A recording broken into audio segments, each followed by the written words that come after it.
What's up guys, I'm Shane and we are back at my buddy's house here. He lives in a barn-dominium. If you don't know what a barn-dominium is, you are missing out. So what's the difference between putting Christmas lights on a barn-dominium and putting Christmas lights on a regular house? Well, the main difference is the type of roof that it has. This has a metal roof where a typical house has a shingle roof.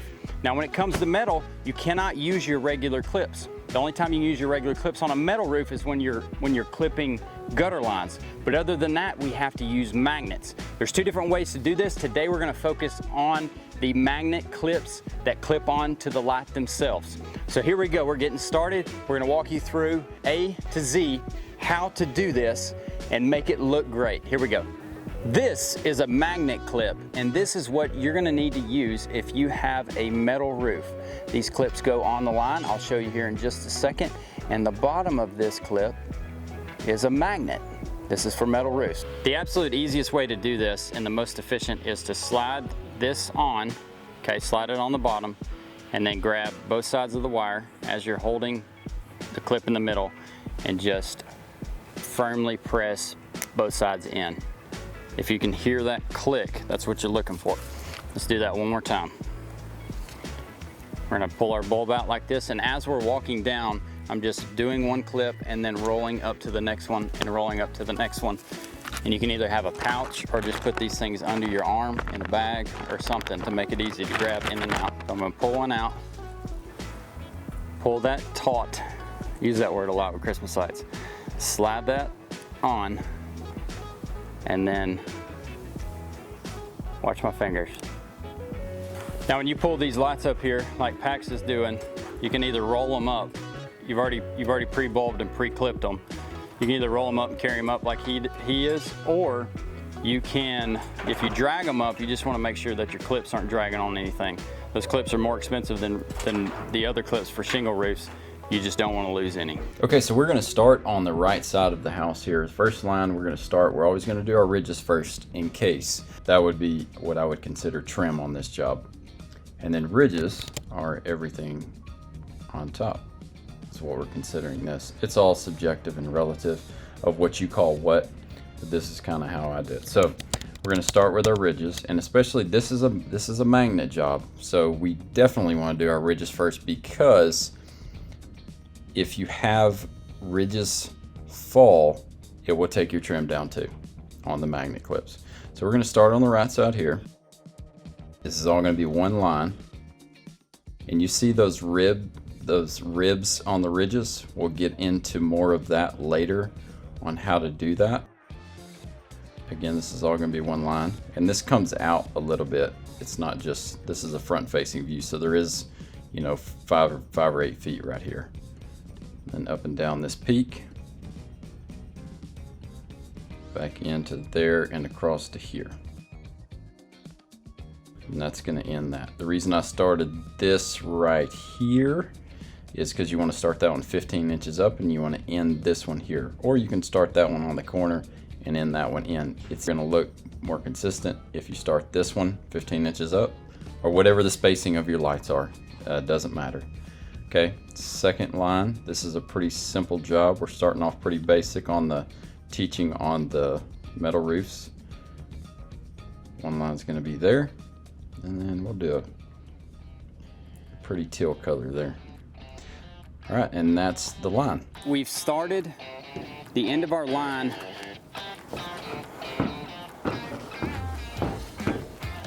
about 15 inches from that corner, because the way that we've designed it, if you're not sure about that, go back and watch the design part. The way that we've designed it, we're gonna wrap this line all the way back around the house to this corner right here. So this one started about 15 inches up from there. That's just gonna end with a female. As you're putting these up this ridge cap, or whatever this is called, you want to, these are mag clips, so you want to, the main thing is to get them as straight as possible. We want consistency. So get them as straight as possible and pull them tight so that you get that full 15 inches so that everything is consistent. One thing that I would not do, if you can avoid it with mag clips, is slide them all the way towards the edge like that. No, there's a clip on. So if you do that, if a limb falls or anything and it takes one of these down, the biggest risk. Now let's pause for our sponsors. If you look or feel anything like this, during, before, or after the process of putting up your Christmas lights. Then go to lawnandlight.com to order your custom kit today to make it easy. We need help. The biggest risk when installing clips or when installing lights with mat clips is that one goes, two goes, domino happens. You do not want the domino effect because every one of them suckers will go down. The dilemma when you get to doing the ridge cap on a metal roof is that some of these roofs have a ridge cap that is flat, that sticks flat over the top. And when you have that, that's great because you can just pull these lights tight and have consistency. These lights are spread out 15 inches. You can have a 15-inch spread consistently across the whole house. But on this one, we don't have a flat ridge cap. We're gonna make an adjustment or we're gonna have uneven lights. So let's just look at them like they are. And as you see, each one lands in a different spot because each one of these ridges are 12 inches apart. So we can have that. Now this depends on how OCD you are on what you're gonna do here. Option one, you pull them tight and they land where they land. Option two, you scrunch the lines. This is about 12 inches apart from here to here, and you have consistently 12-inch spread. Now we're gonna talk to my buddy here and see how OCD he is and let him make the decision. This is Pete. Say hi to Pete, everybody. What's going on? All right, Pete, what are we gonna do? My OCD says let's go every 12 inches and have a little bit of slack. That way it's kind of an even look across the whole house. You heard the man, you heard Pete.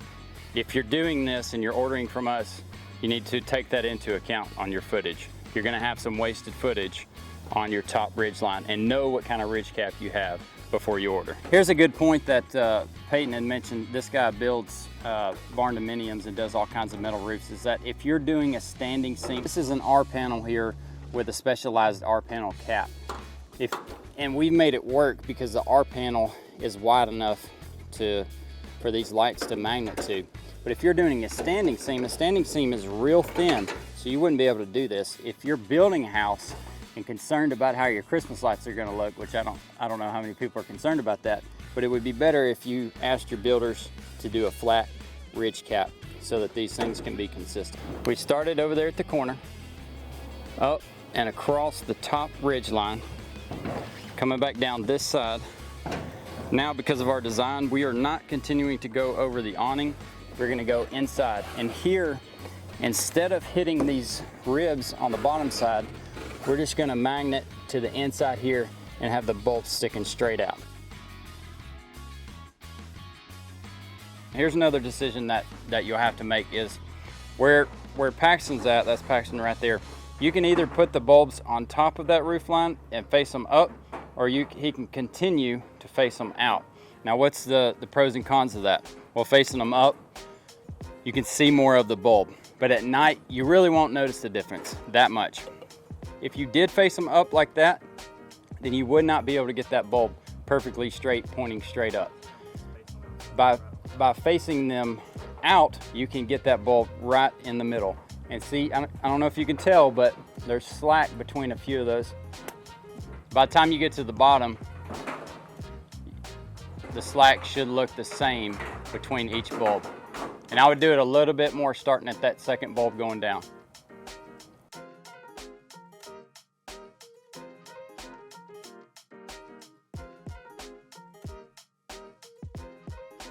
And when you get that peak bulb set, that's when you're gonna work your slack back. Now you're just gonna match. He got his slack built on that side so that the bulbs are all evenly spread. Now he's just gonna match that on this side.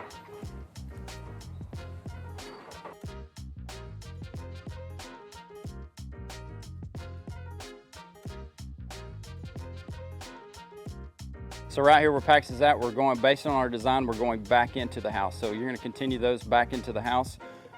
And then that line is gonna continue down right here until it meets where we started.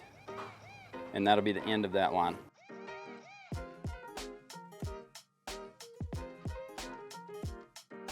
So the transition from here to this gutter line here, we use gutter clips. Now you could come in with the mag clips and continue on the outside of that gutter, that's fine. We just wanted to go ahead and put these gutter clips on here for consistency and also, I mean, it'd be consistent with a mag clip, but also They're a little bit cheaper. And it's a reference point for when you're putting these back up. So this last bulb right here, we actually ended with this bulb, and it was about 8 inches from the corner. So you could leave it like that, but what we want is that last bulb to be matched directly in line with that first bulb on the peak there. So what we did is we used another bulb, and then we just kind of used the slack going back to about right there. And even from here, you really can't even tell the difference between the gap in this bulb and the gap in that bulb. So now we're working on the gutter line here. This is a gutter, and so we're going to gutter clip those, and then from where it goes from there back into the house, we're going to use mag clips again, and that's going to work the same way on both sides on this awning too. So once we get that done, we'll work on all our tie-ins. As we ended the awning here, just to give you a point of reference, this is the front of the house, this is the awning that was just done, and we came across and over and up. As we end this, to avoid having to make a jumper here, we would have to cut this, put a male, female here, put an inline female here, and then tie them together. To avoid that, we can just stretch our line up and cut this right at the bulb. Glad you didn't get my finger there. And put our inline here on the line that the power's, put our inline here on the line that the power's coming from, and then put our male here to tie into power. So since I know how I'm running power, which we'll go over in a minute, I can go ahead and put my inlines, connections, and all that stuff in. I'll pull this off of here so I can get a good handle on it. And then slide my back plate on.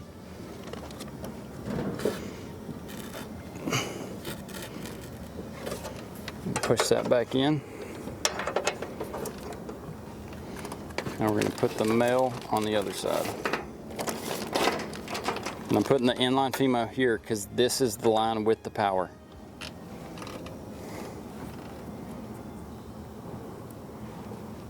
This is one, remember, you want to split your ends just a little bit so it'll slide down in that.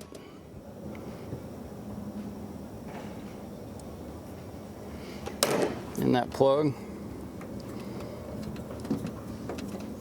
That keeps the two ends of the wires from touching. There's a whole video on the connections that walks through this stuff in detail. I'm gonna go ahead and plug that in. We're good to go right here. Here's the outlet. The outlet is on the front porch here, and that's where we're running all our power from. There's a couple, you can do this many different ways. What we're gonna do is just come straight across that concrete. If you want to not have it on concrete, we could run it across there, out the outside, and then under this mulch, and then up this. We're not gonna do that. If it's a trip hazard and you're worried about it, you can glue down or go around. We're gonna come out here to this pole and then wrap that pole a couple times, and our main source of power will be going into this line that starts right here. We got our power from the porch down here. We rolled up that post and went into that line. As we go back into here, we have to power that main line that goes all the way across the house. But we have to put a female right there, or it would, if we put a male there, it would be hot.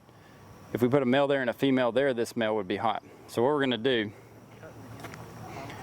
is we're going to make an inline male, which this is not something that you have to do on a regular occasion, but to make an inline male, this is something that probably every Christmas light pro out there has done at some point. Now, if you can get by with not doing it, don't do it, but you're just gonna cut the end of that on one side and the other side. You're just gonna take it and roll that back so that the line can come out that other side. Now, this is never gonna be hot.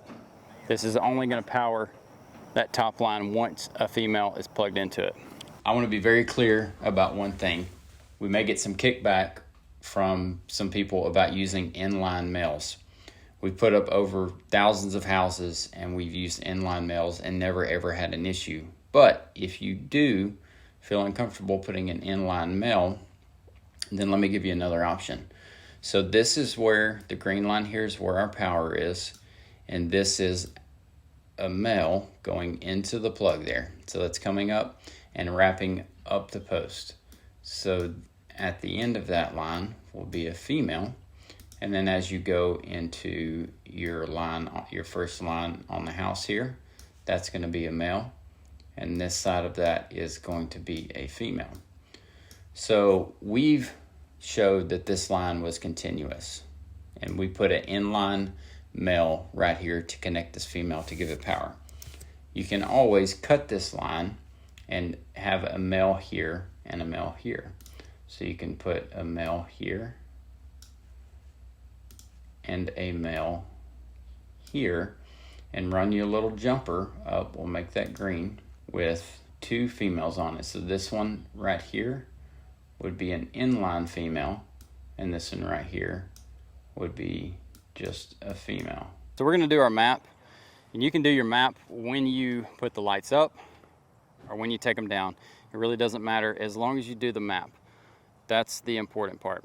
So we've already marked our lines up there, and our orange line is our main line. And this isn't gonna be pretty, but it's gonna work. So that's our orange line, and it is continuous. And then we have a blue line, and then a pink line here to here. Just put a big dot right here. That's where the marker is. That's where we start. We're going to go to the blue here, put a big marker here. That's where it's marked. That's where we start. And then the orange one is going to be the peak. Just going to draw an arrow here for the peak. And that's it. Now this is the part where we test our lights. There may be a few that we didn't screw in very good, so we're going to plug those in. We left our ladder up just to make sure if we have to replace any bulbs. And from that view, it looks like we're all good.